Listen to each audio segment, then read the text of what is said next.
Hey there, Rappies. Rapper9198 here, and welcome to another edition of Ryan's Day Reading. Today I'll be reading Chapter 4 of Coraline. So in the previous chapter, Coraline discovered that there was a magical corridor behind the door in the drawing room, and she discovered the other world with her other mother and father and the other old man upstairs and other Miss Spink and Miss Forcible. And so let's see what happens in chapter 4. So the house looked exactly the same from the outside, or almost exactly the same around Miss Spink and Miss Forcible's door, where Miss Spink and Miss Forcible's door, there were blue and red light bulbs that flashed on and off, spelling out words. The lights chasing each other around the door, on and off, around and around. Astounding was followed by a theatrical and then triumph. It was a sunny, cold day, exactly like the one she had left. There was a polite noise from behind her. She turned around. Standing on the wall next to her was a large black cat, identical to the large black cat she had seen in the grounds at home. "Good afternoon," said the cat. Its voice sounded like the voice at the back of Coraline's head, the voice she thought words in, but a man's voice, not a girl's. "Hello," said Coraline. "I saw a cat like you in the garden at home. You must be the other cat." The cat shook its head. "No," it said. "I'm not the other anything. I'm me." And so, here's the Miss Spink and Miss Forcible and one of the dogs.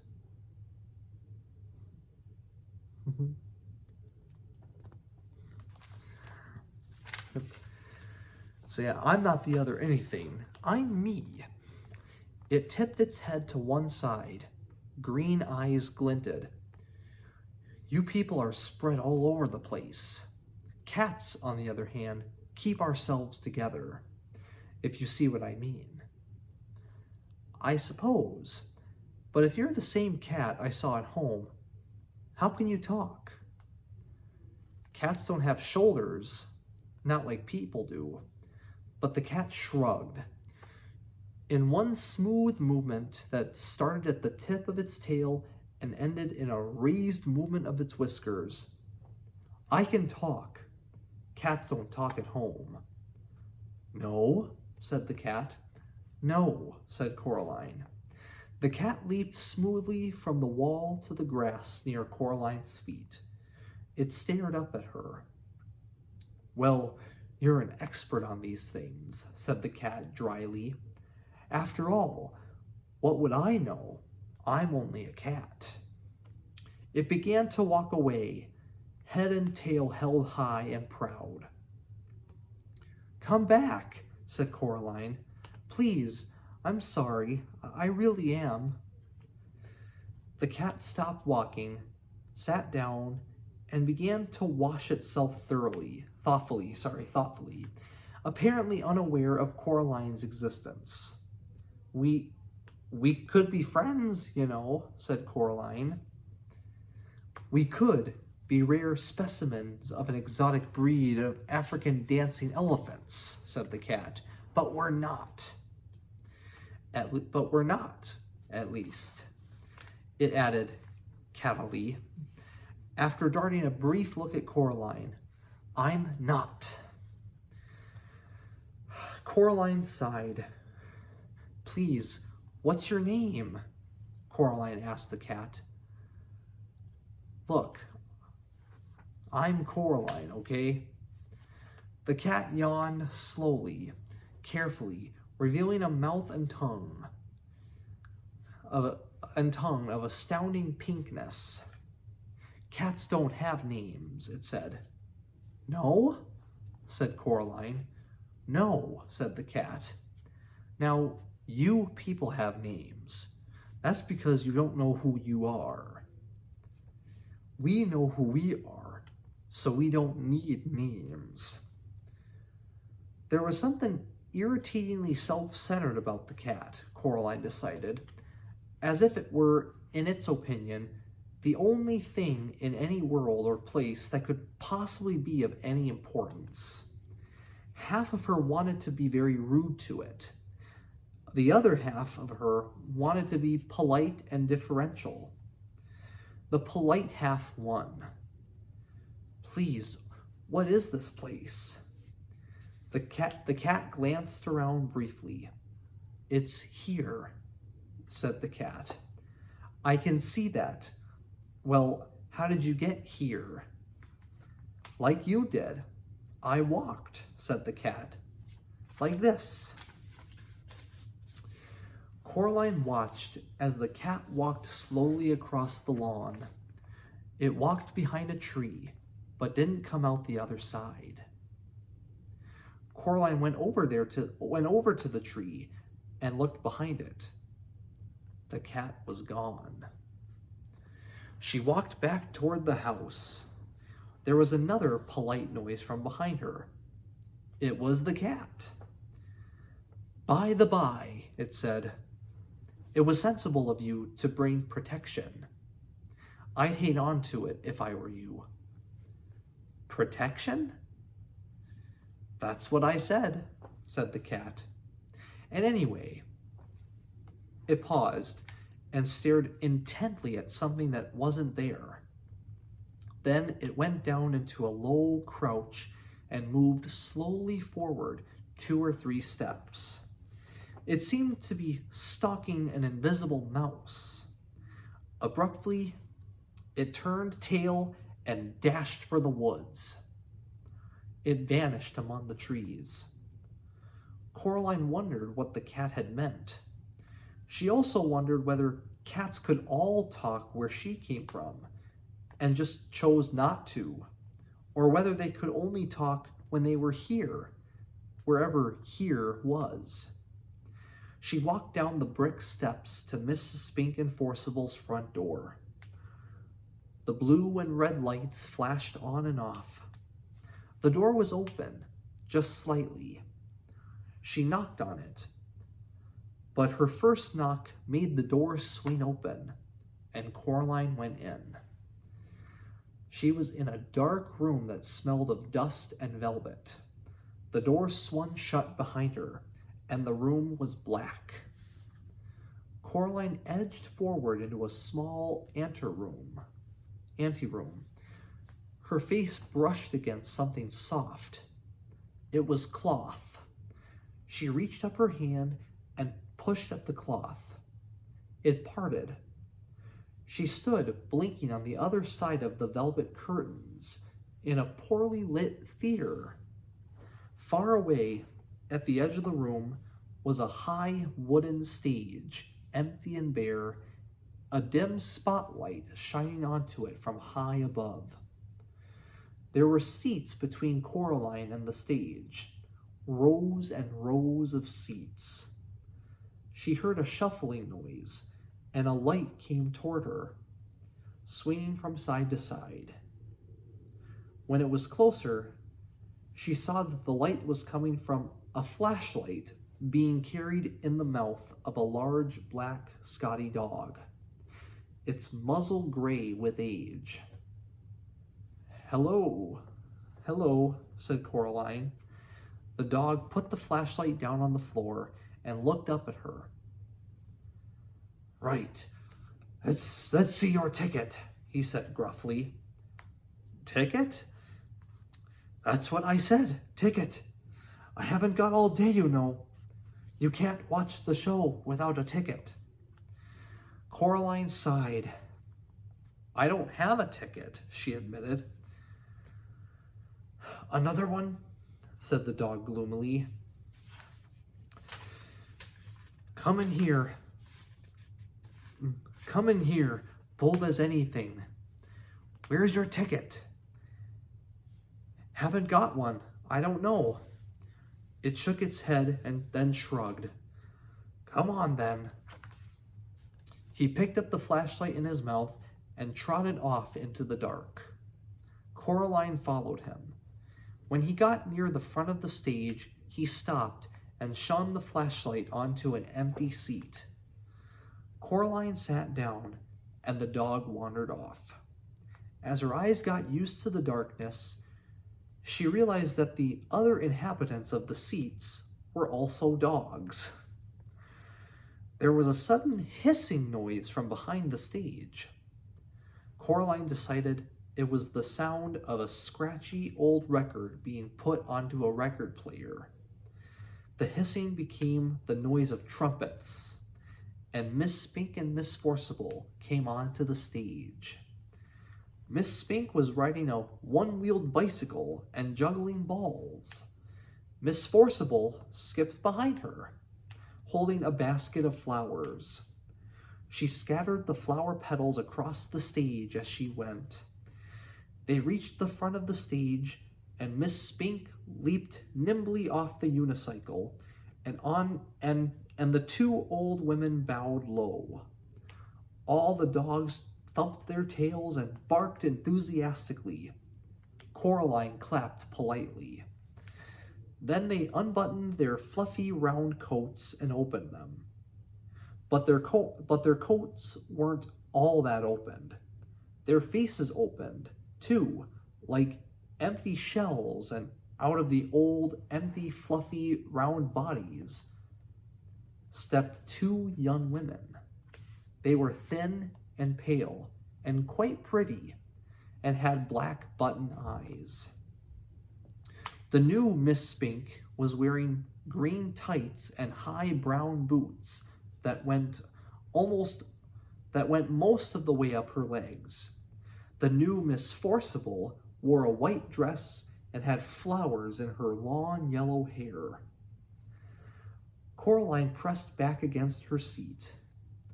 Miss Spink went off the stage, and the noise of trumpets squealed as the gramophone needle dug its way across the record and was pulled off. "This is my favorite bit," whispered the little dog in the seat next to her. The other Miss Forcible picked a knife out of a box on the corner of the stage. Is this a dagger that I see before me?" she asked. "Yes!" shouted all the little dogs. "It is!" Miss Forcible curtsied, and all the dogs applauded again. Coraline didn't bother clapping this time. Miss Spink came back on. She slapped her thigh, and all the little dogs woofed. "And now," Miss Spink said, "Miriam and I proudly present a new and exciting addendum to our theatrical exposition. Do I see a volunteer?" The little dog next to Coraline nudged her with its front paw. "That's you," it hissed. Coraline stood up and walked up the wooden steps to the stage. "Can I have a round of applause for the young volunteer?" asked Miss Spink. The dogs woofed and squealed and thumped their tails on the velvet seats. "Now, Coraline," said Miss Spink. "What's your name?" "Coraline," said Coraline. And we don't know each other, do we?" Coraline looked at the thin young women with black button eyes and shook her head slowly. "Now," said the other Miss Spink, "stand over here." She led Coraline over to a board by the side of the stage and put a balloon on top of Coraline's head. Miss Spink walked over to Miss Forcible. She blindfolded Miss Forcible's button eyes with a black scarf and put the knife into her hands.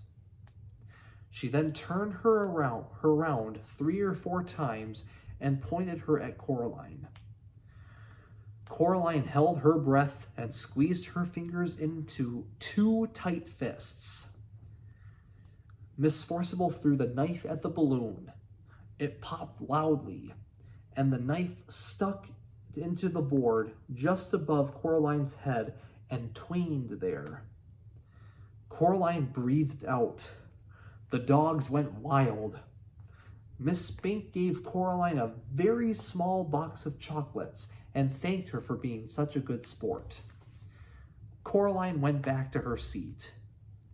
You were very good," said the little dog. "Thank you," said Coraline.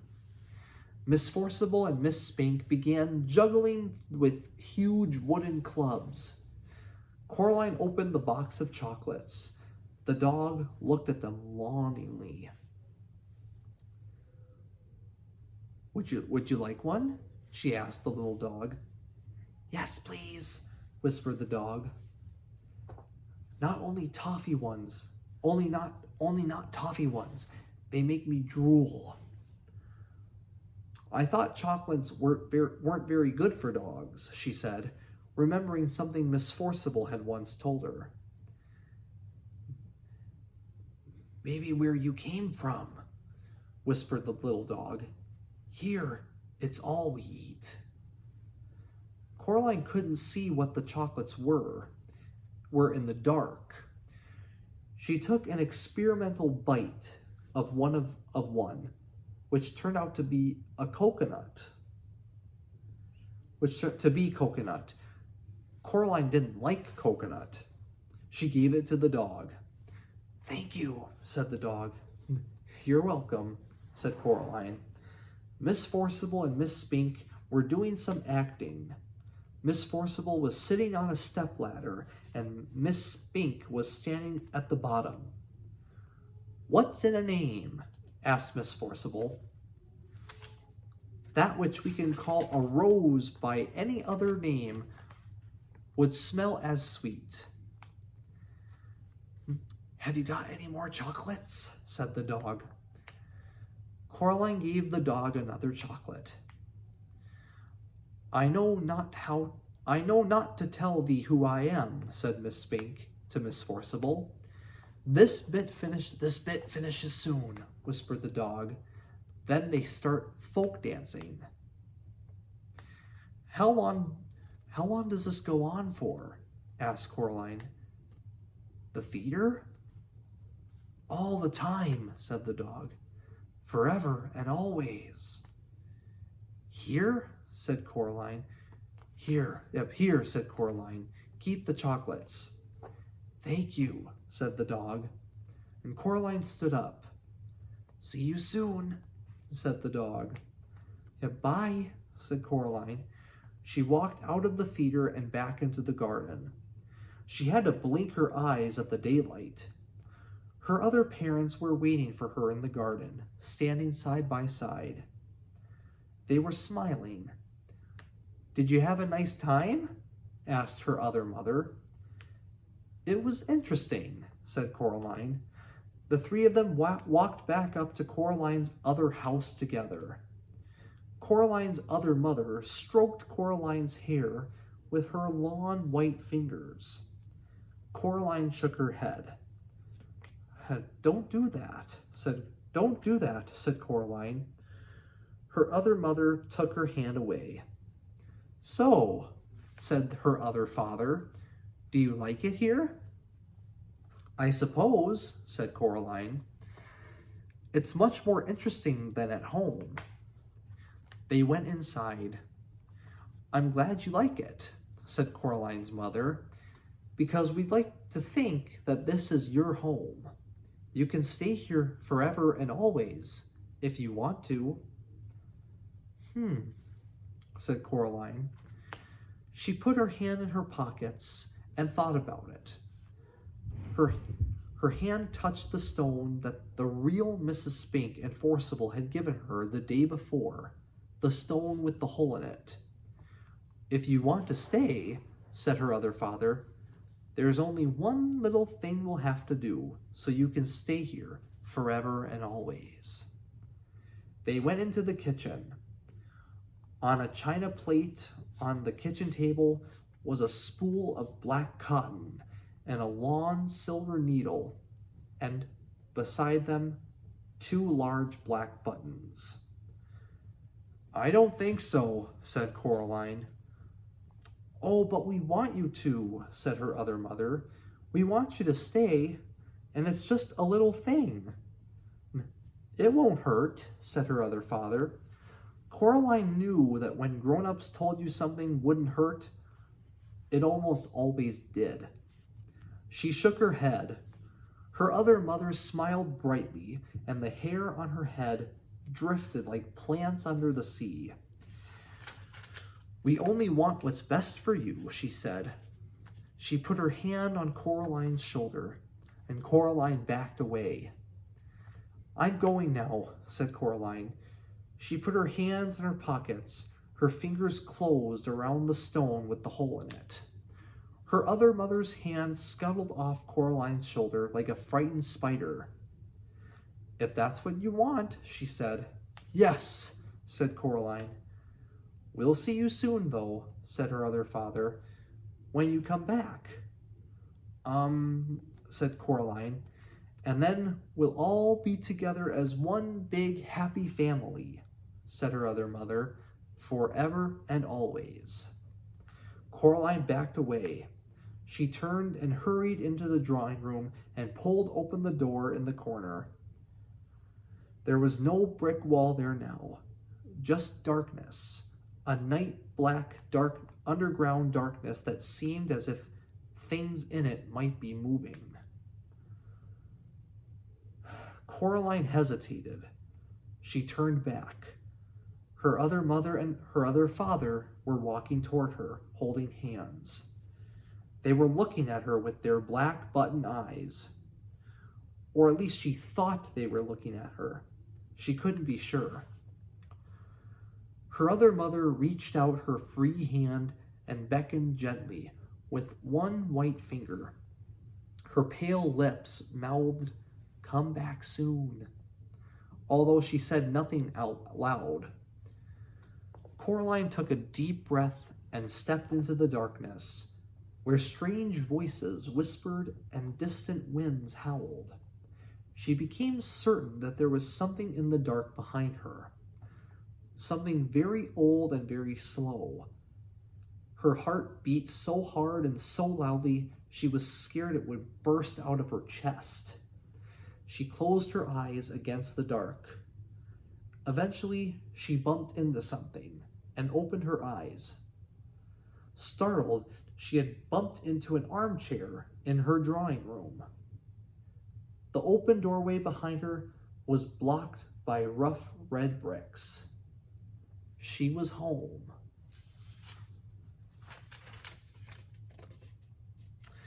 All right, and that concludes chapter 4. So, so Coraline's again getting a little suspicious there, and that it may not be that the other world may not be as charming or as great as it might seem. All right, well, thank you, Rabbies, very much, and stay tuned next time for chapter 5. All right, thank you, Rabbies. Love you to death, and until next time, see you later, and God bless.